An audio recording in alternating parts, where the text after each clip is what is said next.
Hey everybody, it's your girl Lady Kootoure, the voice of all media diva, and I want to welcome you to episode 9 of Koutoure's Vinyl Sessions. Make sure you're following me on Instagram at Lady Kootoure and TikTok at Lady Kootoure1. The handles, my usernames are up here on the screen. Also, please make sure you hit that subscribe button here on my YouTube channel if you haven't already, and make sure you tell a friend to tell a friend, and we all win, okay? Now, also, if you have any suggestions, want to say hey, want to give kudos, constructive criticism, respectfully, doesn't matter. My email on the screen as well. You can go ahead and email me at thevoiceofallmediadiva@gmail.com. And if you want to donate to make this show bigger, hey, greatly appreciated, but not obligated. My Venmo and my Cash App are on the screen as well. Now let's get into today's episode. So today's episode is another episode that's near and dear, as they all are. And on this date in 1976, one of the greatest R&B albums had dropped. Yes. Stevie Wonder's Songs in the Key of Life. Yeah.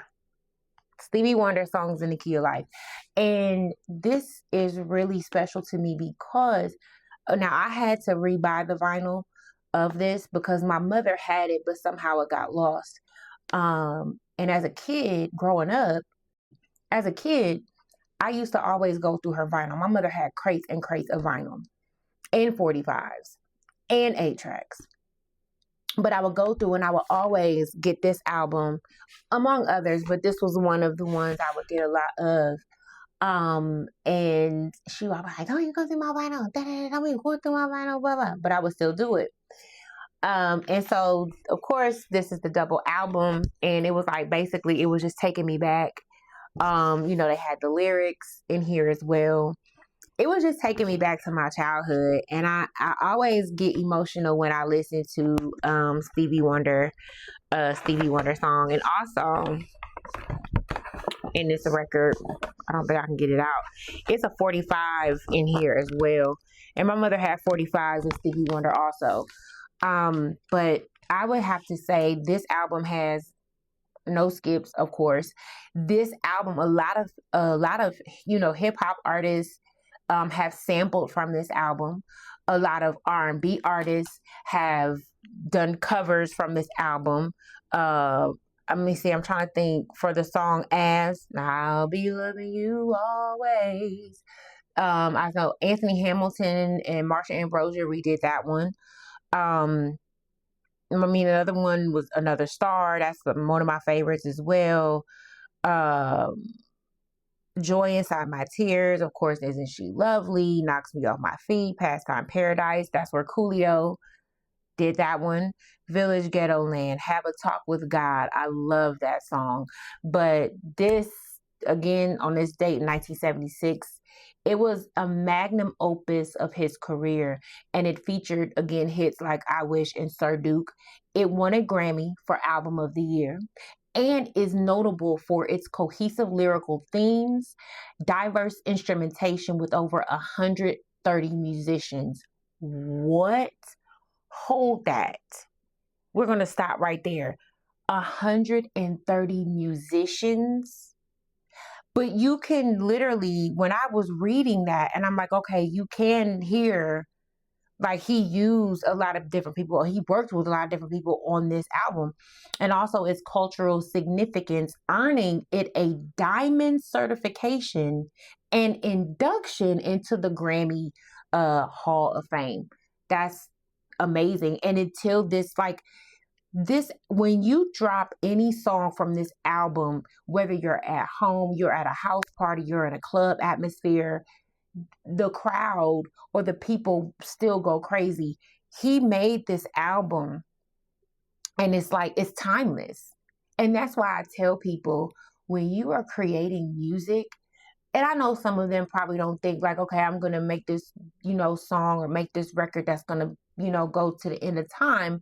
But I just, I always say that, you should really focus on your craft and really put into your music, because you want this to last a long time. You want people 10, 20 years later to be like, oh my God. You know what I'm saying? Like, I remember what I was doing, things like that. And that's what this, to me, that's what this album has. Now, a couple of fun facts. Again, the epic production, the album was recorded over 2.5 years in 2 different studios with over 130 different musicians contributing to the sound. Now, influential themes. Now, the title and music reflect a unified theme of life experiences, love, pain, and social commentary, making it a cultural significant work. Now, the hit singles, of course, again, the lead single was I Wish. Then the follow up was Sir Duke, which both reached #1 on the Billboard Hot 100. Now, the triumphant releases, the album debuted at #1 on the Billboard 200 and spent 13 consecutive weeks at the top, becoming the best-selling album of 1977. Now, Isn't She Lovely? Because that's one of my favorites.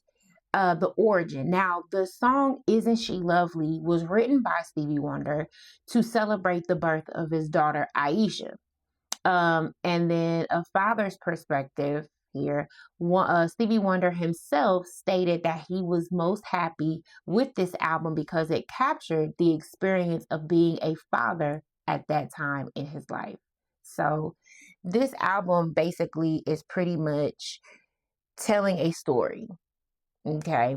Telling a story about him and things that I feel, like it's like I stated earlier, love, pain, joy, everything in this album. And I mean, it fits the title, songs in the key of life. So basically telling about his life. So again, happy anniversary to one of the greatest R&B albums of all time. And shout out to the legendary, my Taurus brother, Stevie Wonder. Thank you so much for all that you have done in music and what you continue to do in music. You're just forever, like, I don't even know how to describe it, but just completely amazing. And, I'm going to give you your flowers. We all are going to give you your flowers while you are still here. And as you can see, I got another Stevie record, but we'll do that at another time. But again, I want to thank you all for coming by and joining me with a little, walk down memory lane with Stevie Wonder's Songs in the Key of Life. It's the anniversary, September 28th, 1976. So we're going to be celebrating that today. So make sure if you got the vinyl, go ahead and spin it to celebrate, or you can get it on iTunes, Tidal, Spotify as well. Make sure, again, that you hit subscribe on my YouTube channel. Tell a friend to tell a friend, we all win. And also my Venmo, Cash App, my Instagram, TikTok, email, all of them are going to be up here on the screen. And let me know your favorite tracks off of this album in the comments below. I love you guys for listening. Thank you so much for being here. Y'all have a good day.